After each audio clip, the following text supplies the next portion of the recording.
இன்றைக்கு கிறிஸ்து பிறப்பு காலம் டிசம்பர் மாதம் 30ஆம் தேதி செவ்வாய்க்கிழமை.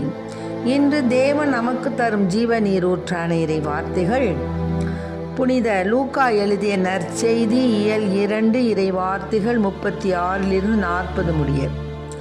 ஆசேர் குலத்தை சேர்ந்த பானுவேலின் மகளாகிய அன்னா என்னும் இறைவாக்கினர் ஒருவர் இருந்தார்.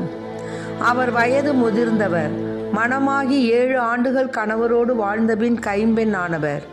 அவருக்கு வயது 84. அவர் கோவிலை விட்டு நீங்காமல் நோன்பிருந்து மன்றாடி அள்ளும் பகலும் திருப்பணி செய்து வந்தார். அவரும் அந்நேரத்தில் அங்கு வந்து கடவுளை புகழ்ந்து எருசலேமின் மீட்புக்காக காத்திருந்த எல்லாரிடமும் அக்குழந்தையை பற்றி பேசினார். ஆண்டவருடைய திருச்சட்டப்படி எல்லாவற்றையும் செய்து முடித்த பின்பு அவர்கள் கலிலேயாவில் உள்ள தங்கள் ஊராகிய நாசரேத்துக்கு திரும்பிச் சென்றார்கள். குழந்தையும் வளர்ந்து வலிமை பெற்று ஞானத்தால் நிறைந்து கடவுளுக்கு உகந்ததாய் இருந்தது. ஆண்டவரின் அருள்வாக்கு. கிறிஸ்துவே மக்கு புகழ். சின்னம் சிறு சுதனே என்னரும் தவமே மன்னர் மௌடதமே உன்னத திருவே சின்னம் சிறு சுதனே என்னரும் தவமே மன்னர் மௌடதமே உன்னத திருவே காடுண்டு நரிக்கு கோழிகளும் உண்டு கோடுண்டு பறவைகட்கு பாடுண்டு உமக்கு மனித குமாரனே வீடுண்டோ உந்தனுக்கு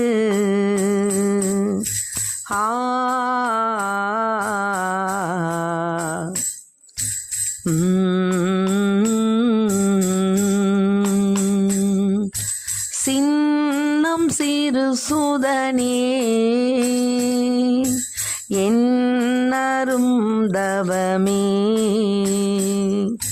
மன்னர் மௌடதமே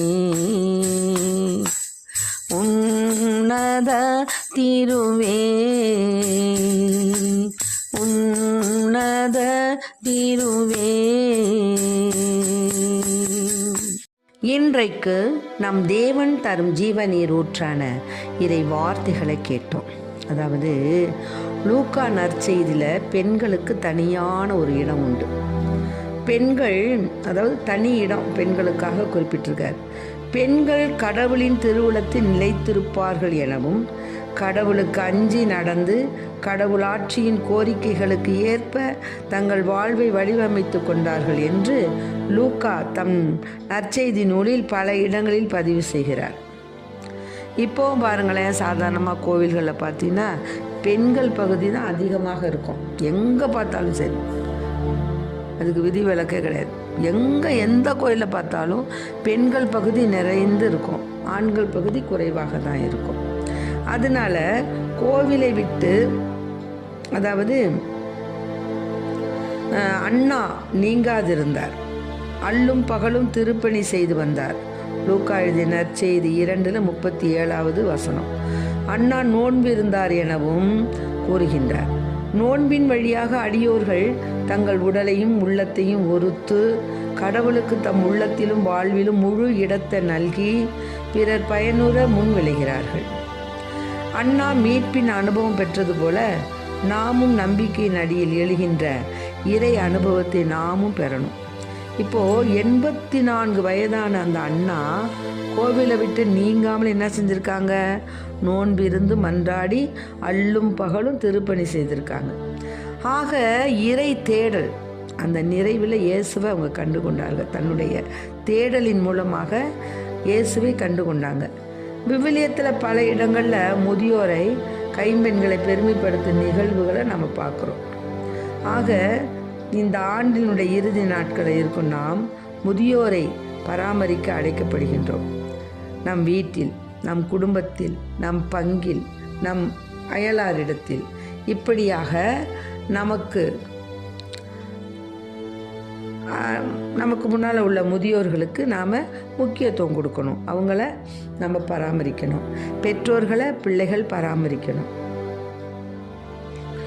ஆக கடவுள் என்ன செய்கிறார்னா, ஆண்டின் முதல் நாளில் ஆசியை வழங்கிய கடவுள் வயதான பெற்றோர்கள் வழியாகவும் தொடர்ந்து ஆசியை வழங்குகிறார்.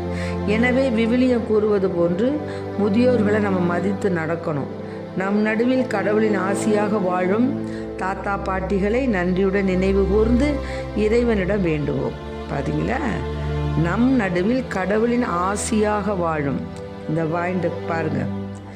ஆக தாத்தா பாட்டிகளை நன்றியுடன், அதாவது முதியோர்களெல்லாம் வெறுக்கக்கூடாது. அவங்க கடவுளுடைய ஆசி பெற்றவர்கள், கடவுளின் ஆசியாக, அவருடைய ஆசீர்வாதமாக நம்மோடு வாழ்கிறாங்களாம். ஆக அத்தகைய தாத்தா பாட்டிகளை நன்றியுடன் நினைவு கூர்ந்து இறைவனிடம் வேண்டுவோம். முதியோர்களின் தனிமையில் அவர்களின் தோழனாக இருக்க நாம் அனைவரும் முயல வரம் கேட்போம். ஆமென். Praise the Lord. மரியே வாழ்க. இயேசுவுக்கு புகழ். இயேசுவுக்கு நன்றி.